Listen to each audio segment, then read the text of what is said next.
Altes Interview aufgetaucht, Drosten hielt PCR-Tests für untauglich. Ein Interview in der Wirtschaftswoche aus dem Jahr 2014 lässt momentan viele Menschen staunen. Darin erklärte der heute vor allem in Deutschland gehypte Virologe Christian Drosten, dass der PCR-Test für Massentestungen nicht wirklich geeignet ist. Er beschreibt, wie es damit zu völlig unpassenden Positivergebnissen kommen kann. Die Medizin wäre eben nicht frei von Modewellen. Von Michael Mayhofer. Der Virologe Christian Drosten gilt als zentraler Berater der deutschen Bundesregierung in allen Fragen der vorgeblichen Corona-Pandemie. Er ist Institutsdirektor an der Charité in Berlin. Seinen Mangel an Abgrenzung von der extremistischen Antifa hat Infodirekt schon beleuchtet. Drostens PCR-Test gilt in den meisten Ländern der Welt als Standard, um eine Infektion mit dem SARS-CoV-2-Virus festzustellen. Doch die Testmethode gilt als umstritten und alles andere als fehlerfrei. Dabei ist es nicht nur die Testmethodik, die Fehler zulässt, sondern auch der Umstand, dass eine Probenentnahme nur in einem kleinen Zeitfenster der Erkrankung Sinn ergibt, knapp davor oder danach aber fehlschlagen kann, obwohl die Patienten infiziert sind. Zu Beginn der behaupteten Corona-Pandemie erklärte Drosten in einem Podcast außerdem, dass es beim Test auf jeden Fall zu Kreuzreaktionen mit anderen, ähnlichen Viren käme.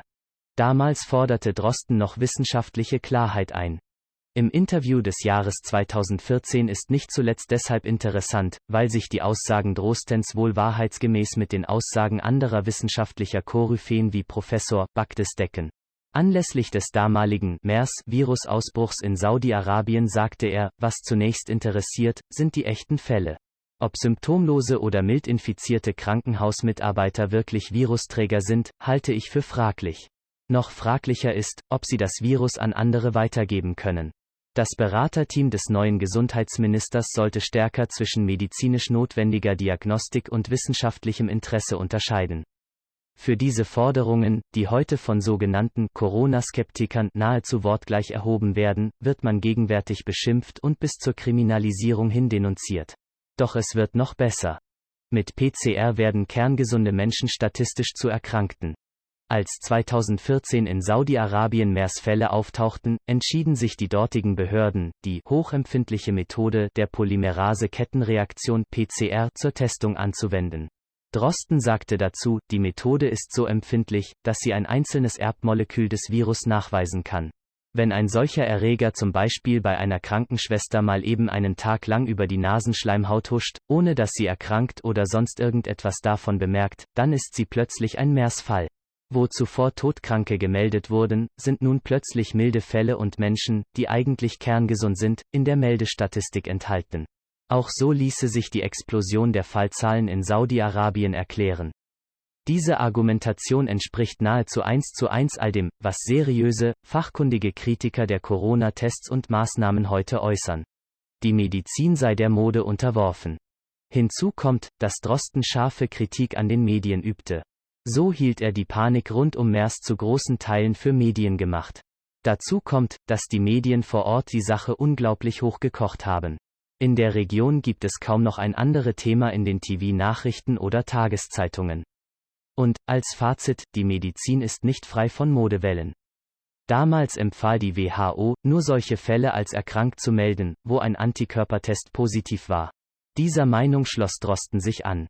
Denn der PCR-Test würde auch Viren und Bakterien melden, welche die Abwehr des Körpers noch nicht passiert haben und dies vielleicht auch nie schaffen. Erst wenn Antikörper vorhanden sind, wäre eine Infektion nachweisbar. Heute ist alles anders. Der PCR-Test gilt als unanfechtbarer Goldstandard. Auf Basis dieses Tests werden Maßnahmen verhängt und Lockdowns beschlossen. Und, je mehr Menschen man testet, desto mehr positive Fälle werden gemeldet, auch wenn es sich, um mit den Worten Drostens zu sprechen, um völlig kerngesunde Menschen handelt. Heute widerspricht Drosten sich völlig verkürzt selbst. Inzwischen widerspricht Drosten sich gerne selbst.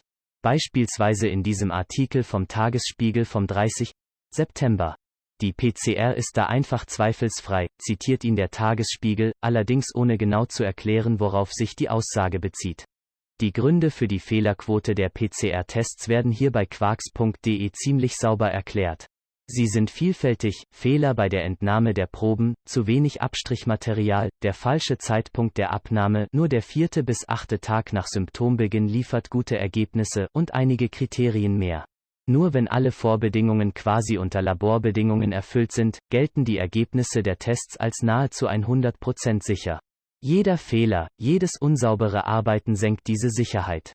Dabei muss man beachten, dass bei einer Fehlerquote von 1% bei 100.000 durchgeführten Tests bereits 1.000 Menschen falsch positiv oder falsch negativ diagnostiziert werden können.